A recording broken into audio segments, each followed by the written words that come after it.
You feel the tadpole quiver as you realize Gale is letting you into the dark. You see it through Gale's eyes, staring down the corridors of a dread memory. Bound, and suddenly opened. Inside there are no pages, only a swirling mass of blackest weave that pounces.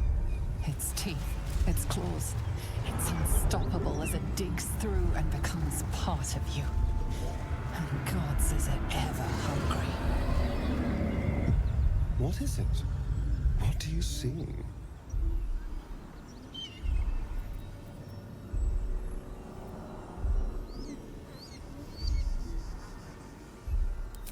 I'm sorry, but I had to. After all, this is only the beginning.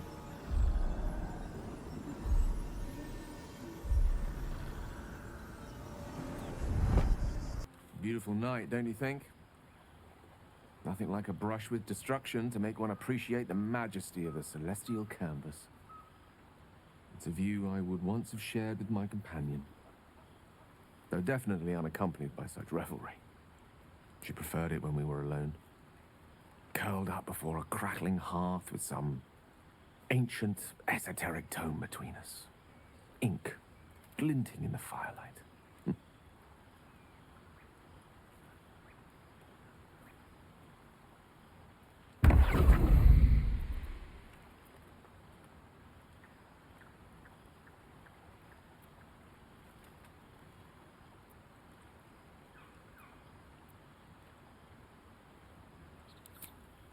By a Garon's lost nose! No! Tara is not any cat. She's a Tressum. And given your confusion, I'm guessing you've never met one. They're brilliant creatures. Fine company for any self-respecting wizard. She'd be most impressed by our efforts saving these tieflings. Proud, even. And I've given her little to be proud of recently, after I was afflicted with my condition. And locked myself in my tower for an entire year. I was inconsolable. Wallowing in my self-inflicted tragedy. I gave enough of myself. But Tara never did. It was her encouragement. Her research that led me to my treatment. Once we knew that magically infused items were the key, she went out to find them for me. She saved my life. After so long being cared for by someone else, it feels good to have repaid the favor. Not directly to Tara, but to these poor tieflings. I'm sure she would approve.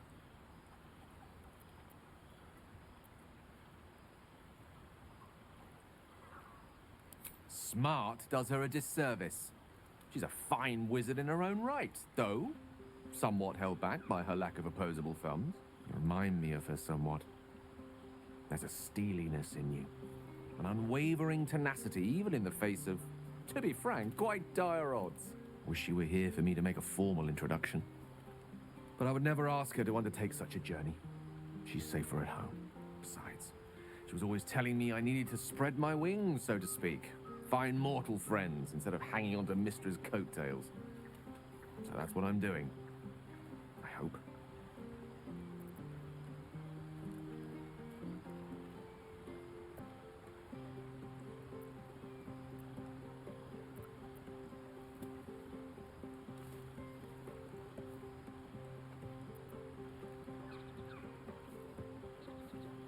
She'll love you. So long as you don't rub her belly. She hates it when anyone does that.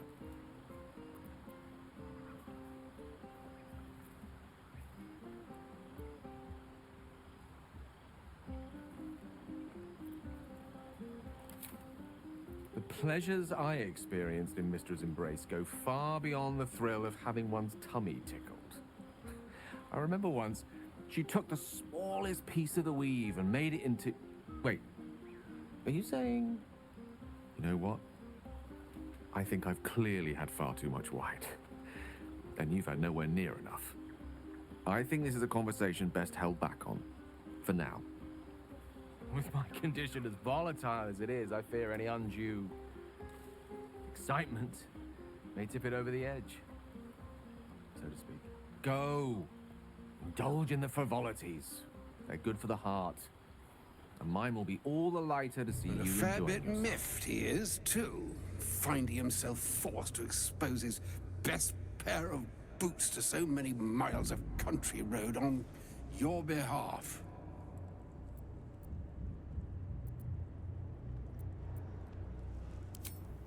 Meet Elminster Ormar. A good friend of mine, but rather more significantly, he's the most famed and respected wizard in the realms. Am I, indeed? Most famed and respected errand boy, more like. I was bid to spare neither time nor my own self to find you. She sent me, Gale. You know of whom I speak. But why? Out with it, Elminster. Please. Young man, has your sojourn away from Waterdeep washed away your decorum as well as your patience? Nigh a 10-day I've gone without honest fare, worthy of the name. Drank naught but what the sky entitled my thirst. Why, some bread, cheese, and a cup of wine would appear unto me a feast. Surely you would begrudge me a mite of rest and repast before I get out with it?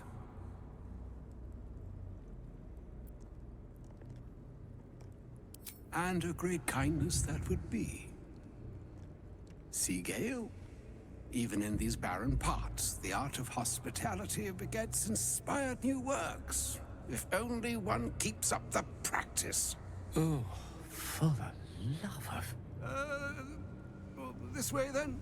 To your camp? Oh, don't dawdle now, lad. You're the one who's in such a frightful hurry. Oh, nigh on 13 centuries old and he still thinks with his stomach. We'd best follow and see if he's more disposed to speak plainly once it's stopped its grumbling.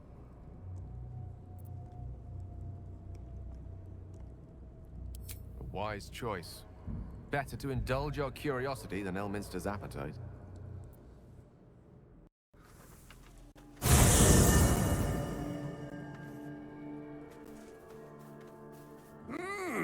Yes, what a delightful wedge of old Arthurian that was.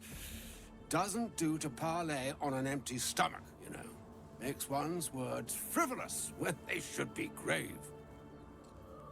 Plenty to digest, after all. A good deal to stew over, if you will. Words ladled with import should be savored so as to better absorb their meaning. Wouldn't you agree? Elminster! Right. You see,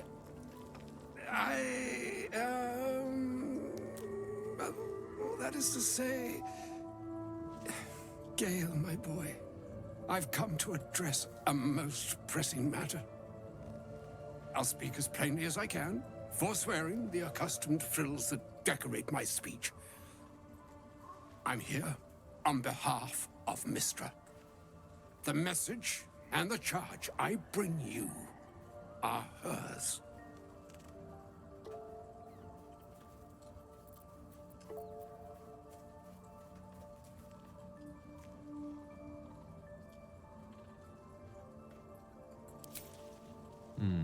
I could debate you on that.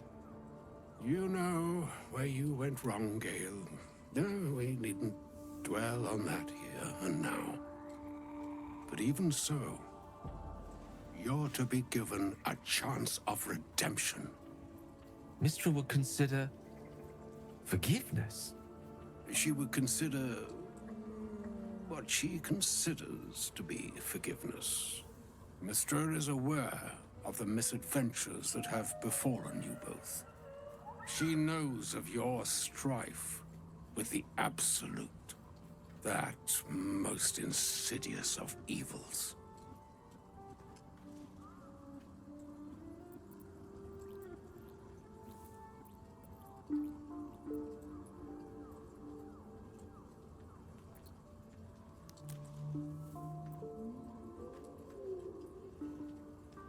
They They choose the instruments of their will with great precision. Sometimes the single drops we think we are do not realize what waves we are building up to be. Do not discount yourself, and by the same token, do not discount your enemy. You must know that the Absolute is more dangerous than you can possibly conceive. It threatens all who live, even those who are undying.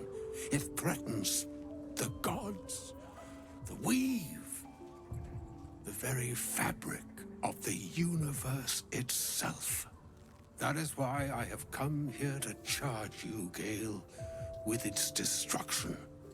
It is Mystra's belief that only you can.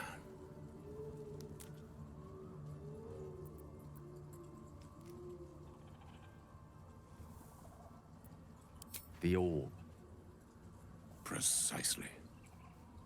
Mystra has granted me the power to stop the clock, as it were, on the orb's rush to overpower you. Instead, you will be able to unleash its lethal combustion at will. Interesting. This could be help or hindrance. We shall have to see. You must find the heart of the Absolute, whatever that may be, and use yourself as the catalyst that will burn it from this world.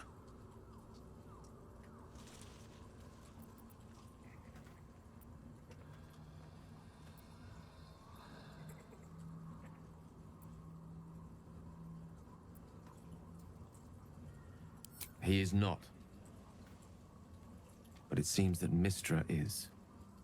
It brings me no pleasure saying this, my friend. But such is Mystra's will. Yours must be the sacrifice that will undo the Absolute. And for your sacrifice, you will be redeemed. Such is Mystra's promise.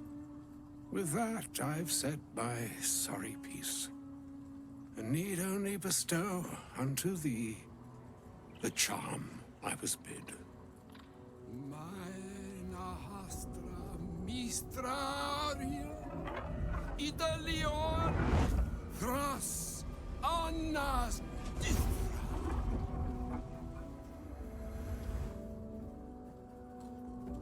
It is done. Both charge and charm have been committed into your care.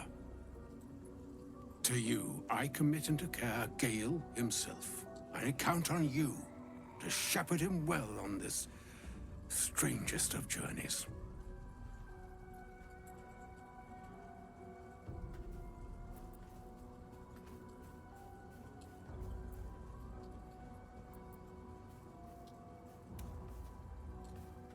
Or some other fortune altogether. Like moons make swell and wane the nescient seas, so too the sky-strewn gods ordain the tidal fates of mortal days. And yet, an ocean born in lonely hours, come ebb, come flow, come all that is beyond the breadth of our dominion. Be a moon unto yourself. Even the waves of fate can break upon the shores of will. Farewell, my friend. Farewell, Elminster. I'm glad she chose you.